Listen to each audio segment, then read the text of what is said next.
섬기지 않으면 정경할 일 없어요. 내 연길 장래도 주님께 맡겨요. 주님께 맡겨요.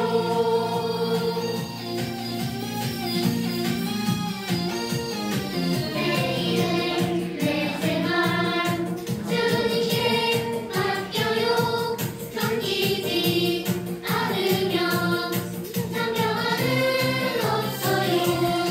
내 앞길 장래도 주님께 맡겨요. 주님께 맡겨요. 주님께 맡겨요. 자, 감사합니다. 오늘 우리 친구들 하나님 사랑하여서 하나님의 말씀에 순종하기 위해 이 세수습관이 왔습니다. 오늘 이 시간 하나님 우리 친구들을 말씀을 통하여서 하나님이 내가 어떻게 하면 기뻐하실까를 잘 알고 깨달아서 일주일 동안도 이 말씀과 함께 승리하는 삶을 살 수 있도록 하나님 우리 세수습관 친구들을 축복해 주세요. 예수님 이름으로 기도합니다. 아멘. 자, 오늘 발칵 뒤집혔어. 자, 우리 친구들 이 뜻을 알고 있나요? 욕심이라는 것은 더 많은 것을 가지려고 하는 마음을 욕심이라고 말해요. 이 욕심의 반대말은 무엇이냐면 만족이죠. 만족이란 가지고 있는 것을 기뻐하며 감사한 마음이에요. 하나님은 여러분들이 욕심을 부리는 듯이 만족하기를 원하세요. 오늘 우리 친구들에게 들려줄 하나님의 말씀은 히브리서 13장 5절 말씀이에요. 이 하나님의 말씀은 거짓없고 진실한 하나님의 말씀입니다. 선생님이 읽어보도록 하겠습니다. 히브리서 13장 5절 말씀, 읽는 바를 족한 줄로 알라. 그가 친히 말씀하시기를 내가 결코 너희를 버리지 아니하고. 히브리서 13장 5절 말씀. 아멘. 자, 우리 친구들이 성경책이 준비되어 있지 않기 때문에 선생님이 이렇게 준비를 해놨어요. 자, 이 친구의 얼굴은 우와, 핸드폰도 좋은 것도 많고 정말 예쁜 옷도 있고 가진 것이 많은데 정말 얼굴이 행복하지 않고 나는 아무것도 없어. 비교하는 아주 삐져있는 얼굴이죠. 자, 이 말씀을 선생님 같이 읽어봅니다. 시작. 히브리서 13장 5절 말씀. 있는 바를 족한 줄로 알라. 그가 친히 말씀하시기를 내가 너희를 버리지 아니하고. 히브리서 13장 5절 말씀. 아멘. 잘했어요. 이번에 읽을 때는 이 색깔 있는 때 박수를 치면서 한번 읽어보도록 합니다. 시작. 히브리서 13장 5절 말씀. 있는 바를 족한 줄로 알라. 그가 친히 말씀하시기를 내가 결코 너희를 버리지 아니하고. 히브리서 13장 5절 말씀. 아멘. 자, 이번에 할 때는 앞에는 흰색 마스크 가진 친구가 있고 뒤에는 다른 색을 가진 마스크를 가진 친구가 한번 읽어보도록 하겠습니다. 시작. 히브리서 13장 5절 말씀. 있는 바를 족한 줄로 알라. 그가 친히 말씀하시기를 내가 결코 너희를 버리지 아니하고. 히브리서 13장 5절 말씀. 아멘. 그래, 우리 친구들 있는 바를 족한 줄로 알라라고 말했어요. 이 말씀은 여러분이 내가 가진 것과 다른 사람이 가진 것을 비교하지 마세요. 우리는 내가 가진 것을 가지지 못할 때 화가 나고 욕심을 내면서 짜증이 나죠. 하나님은 지금 내가 가지고 있는 것을 감사하고 만족하기를 원하세요. 자, 그가 친히 말씀하시기를, 그가 친히, 예수님이 친히 말씀하셨다는 것은 너무너무 중요하다는 말이죠. 절대 잊으면 안 된다는 말이에요. 있어요. 내가 결코 너희를 버리지 아니하고 하나님은 절대 여러분을 버리지 않으세요. 그리고 모든 것을 가지신 이 하나님이 계시기 때문에 여러분들은 만족할 수 있어요. 이 뜻을 생각하면서 한번 다시 해볼 때 지금 내가 가진 것을 생각을 해보세요. 핸드폰, 또 옷, 예쁜 인형일 수도 있지만 사랑하는 친구, 엄마, 아빠, 또 나의 가족들, 소리 없는데 아예. 또 내가 가진 성격들, 내가 가진 외모, 이런 모든 것들도 내가 가지고 있는 거예요. 자, 내가 가진 것에 대해서 감사하면서 한번 읽어보도록 합니다. 시작! 히브리서 13장 5절 말씀 있는 바를 족한 줄로 알라. 그가 친히 말씀하시기를 내가 결코 너희를 버리지 아니하고. 히브리서 13장 5절 말씀. 아멘. 그래요. 있는 바를 족한 줄로 알라라고 했죠.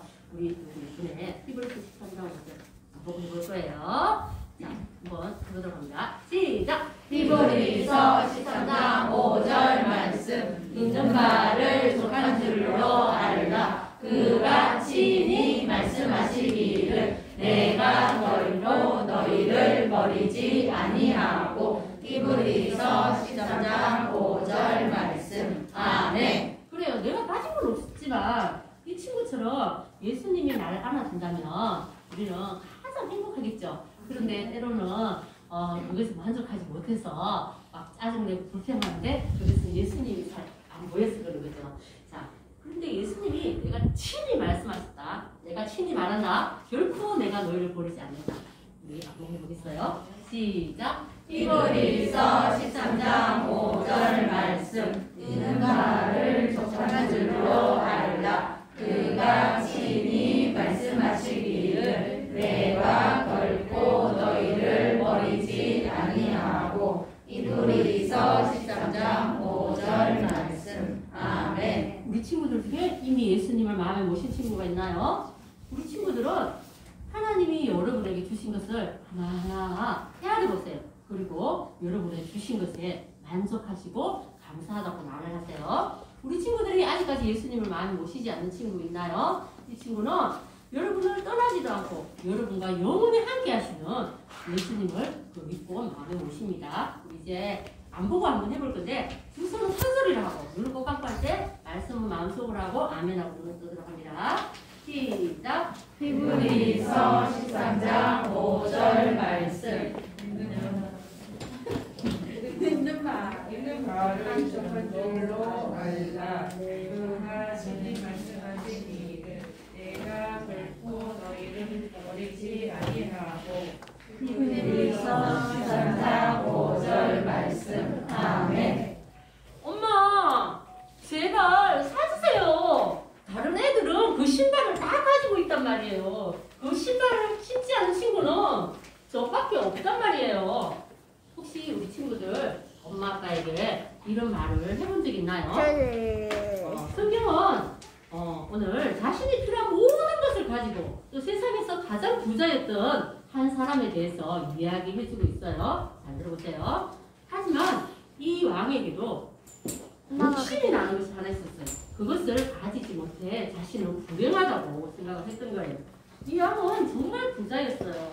황금으로 된 아름다운 안강과 값비싼 옷, 그리고 빠른 말, 멋진 마차, 그리고 많은 하인, 엄청난 양의 양과 금을 가지고 있었어요. 그는 또한 땅도 많았어요. 왕의 궁전은 너무나 아름다운 곳에 있었죠. 궁전에 속한 땅 옆에서 나봇이라고 말하는 사람이 있었는데 이 나봇이 소유한 포도원이 있었어요. 이 포도원은 너무나 아름답고 정결하게 잘 꾸며져 있었어요. 나봇의 포도원은 할머니하고 할아버지한테 물려받았기 때문에 이 포도원은 아주 특별했어요. 그런데 아방은 자기가 가지고 있는 너무 넓고 멋진 포도원이 있는데도 불구하고 매일 왕궁 앞에 나와서 나 정말 저 포도원을 갖고 싶어 라고 생각을 했어요. 그 포도원은 탐스럽고 왜냐하면 왕궁 제일 가까이에 있었기 때문이에요. 왕은 어느 날 포도밭에서 일하는 나봇에게 찾아갔어요. 나봇, 너의 포도원을 달라. 포도원이 궁전 가까이 있으니까 내가 그것을 내 채소밭으로 해야겠다. 그 대신 너에게 아주 크고 더 멋진 포도원을 주마. 내가 만약 원한다면 돈을 네가 원하는 만큼 줄 수 있어. 나봇은 동의하지 않았어요. 아닙니다. 하나님께서 가족의 기업으로 주신 땅이기 때문에 왕께 드리는 것은 옳지 않습니다. 라고 말했어요. 나봇이 유산으로 받은 땅은 그의 가족이 소유해야 된다는 법이 있다는 것을 왕은 알고 있었어요. 나봇의 대답에 왕은 기분이 어땠을까요? 몹시 실망하고 화를 잔뜩 내며 포도원을 나와서 자기 궁전으로 돌아왔어요. 아합왕은 하나님의 법을 잘 알고 있었죠. 그리고 포도원을 가르칠 수 없다는 말에 포도원이 더 갖고 싶었던 거예요. 그래서 아합왕은 밥도 먹지 않는데 얼굴을 돌려 먹기를 거절하고 이렇게 침대에 누워서 화를 내며 엉엉 부리고 있었어요. 자기가 가지고 있는 것으로 만족하지 못한 아합왕은 포도원에 대한 욕심이 그만 심술로 변하고 말았어요. 여러분도 욕심을 부리며 심술을 부려본 적 있나요? 여러분이 가진 것으로 만족하지 못하고 아주 멋진 새 자전거, 옷, 신발, 친구가 가진 것을 그거 원한 적 있죠. 만약 예수님을 믿는 하나님의 자녀라면 하나님이 여러분에게 주신 것으로 만족하세요. 성경 히브리서 13장 5절 말씀에 있는 바를 족한 줄 알라. 그가 친히 말씀하시기를 내가 결코 너희를 버리지 아니하고 라고 말씀하셨어요. 있는 바를 족한 줄 알라 했는데 족하다는 것은 무엇을 말하냐면 가진 것으로 만족하고 더 나아가 감사한다는 뜻이에요. 그렇지 않으면 탐욕과 심술에 죄를 짓게 돼요. 아합왕은 포도원을 욕심내고 그것을 가지지 못해서 아주 심술이 나 있었어요. 아합왕은 하나님 주신 것으로 만족하지 못한 채 죄를 지었을 때, 못했을 때 죄를 짓게 된 거예요. 그래서 심술이 났죠. 왕이 먹기를 거절한다는 소리를 이세벨 왕비가 듣게 되었어요. 왕이요, 왜 이렇게 슬퍼하시나요? 왜 음식을 들지 않나요? 무엇이 잘못됐나요? 아합왕은 땀을 꺼지도록 한숨을 쉬며 심술궂은 목소리로 말했어요. 나머지 포도원을 나에게 팔지 않겠다는 거야. 다른 포도원이나 돈을 주겠다는데도 거절했어. 그는 나는 포도원을 왕께 줄 수 없습니다 라고 대답했어. 이 말을 들은 이세벨은 충격에 빠졌어요. 아니, 왕의 요구를 거절하는 사람들이 있다니 자기는 이것을 상상할 수가 없었어요. 당신은 왕이 아닌가요? 포도원을 원한다면 손에 넣을 수도 있어요. 원하는 것을 무엇이든지 가질 수 있어요. 왕이지 않나요? 어서 일어나 잡수시고 기분을 푸세요. 제가 당신에게 나봇의 포도원을 안겨다 드리도록 하겠습니다. 그리고 이세벨은 즉시 방에 나갔고 자기의 나쁜 계획을 실행했어요. 이세벨은 아합왕의 이름으로 옥새를 찍어서 편지를 썼어요. 그 편지 내용이 이렇게 적혀 있었어요. 이 편지를 즉시 성읍의 장로들에게 갖다 주도록 해라. 지도자들이 편지를 읽었어요. 거기에는 어떻게 써 있을까요? 사람들을 모으고 나봇을 데리고 와서 장로들 앞에 앉혀라. 훌륭한 두 사람이 나봇 앞에 데려와서 나봇이 하나님과 왕에 대하여 저주하였다고 거짓말로 고소하도록 해라 라고 말했어요. 이 시대에 하나님과 왕에 대해서 저주하면 사람들에게 돌로 맞아 죽는 그런 무서운 법이 있었어요. 그리고 나봇을 밖으로 끌고 나가서 그를 돌로 쳐 죽여라고 말을 했어요. 자, 나봇을 데리고 와서 사람들 앞에 앉혔어요. 분명히 악한 사람들이 나봇 앞에 말했어요. 야, 너는 하나님과 아합의 이름을 저주했잖아! 이렇게 말했어요. 나봇은 너무 충격적이었어요. 그리고 그것을 변명할 기회도 주지 않고 장로들은 이 나봇을 밖으로 끌고 나갔어요. 이 고소를 들은 무리들은 나봇이 아주 심각한 법을 어겼어요. 자기가 죽임을 당해야 된다고 생각을 했어요. 그리고 백성은 나봇을 성읍 바깥으로 데리고 나갔어요. 성나무리들은 나봇에게 돌을 던져서 나봇을 죽이게 했어요. 나봇의 죽음은 너무나 억울한 죽음이에요. 이 억울한 죽임을 당한 나봇을 생각하면 우리 생각나는 한 분이 계시죠. 그분은 바로 예수 그리스도예요. 예수님은 하나님의 아들이신데 어떤 죄도 없으시지만 여러분의 죄를 용서하기 위해 하늘나라에서 이 땅에 오셨어요. 예수님은 여러분의 생각과 말과 행동으로 저지른 죄 때문에 죽으셨어요. 그는 그 죄는 어떤 죄가 있을까요? 거짓말하고 또 다른 사람을 나쁘게 생각하는 거, 부모님한테 불순종하는 거, 또 약한 사람을 왕따시키는 이런 죄들이 있죠. 계시록 1장 5절 말씀에 그의 피로 우리 죄에서 우리를 해방하셨다라고 말을 해요. 예수님의 십자가에 흘린 피는 여러분들의 모든 죄를 다 용서받게 하신 거예요. 어제나 오늘도 내일까지 지을 모든 죄에서 우리 친구들을 해방시키신 거죠. 예수님은 자기의 생명의 피를 우리들을 위해서 아낌없이 흘려주셨어요. 여러분을 너무나 사랑하시기 때문이에요.